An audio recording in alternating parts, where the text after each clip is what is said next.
ચેલા ગામમાં સરપંચ પતિએ 15 વીઘા જમીન પર કરી લીધો કબજો। 15 વીઘા જમીન પર કબજો કરીને વાવેતર પણ કરવામાં આવ્યું। સરપંચ પતિ રાજેન્દ્ર ભટ્ટી છેલ્લા 2 વર્ષથી જમીન પર કરે છે વાવેતર।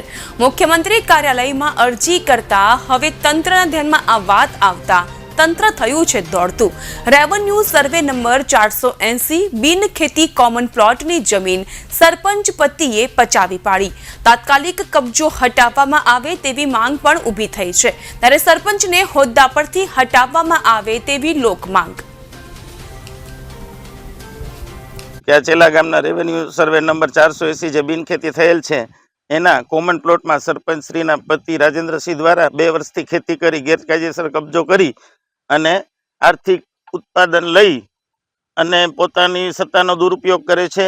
એની અમે જાણ જિલ્લા વહીવટી તંત્રને કરેલી છે લેખિતમાં, પછી અમે મુખ્યમંત્રી કાર્યાલયમાં પણ 27/2 રોજ જાણ કરેલી છે અને એના તપાસના આદેશ આવ્યા છે। એ અનુસંધાને મને તટસ્થ ન્યાય મળે એ બાબતની મારી માંગણી છે। ગુજરાત સરકારને, જિલ્લા વહીવટી તંત્રને તટસ્થ ન્યાય મળે અને આ ગેરકાયદેસર કબજો ખાલી થાય। ગુજરાત પંચાયત અધિનિયમ 1993 ની કલમ 57 હેઠળ સરપંચ શ્રીને તેના પદભ્રષ્ટ કરવામાં આવે એવી મારી માંગણી છે।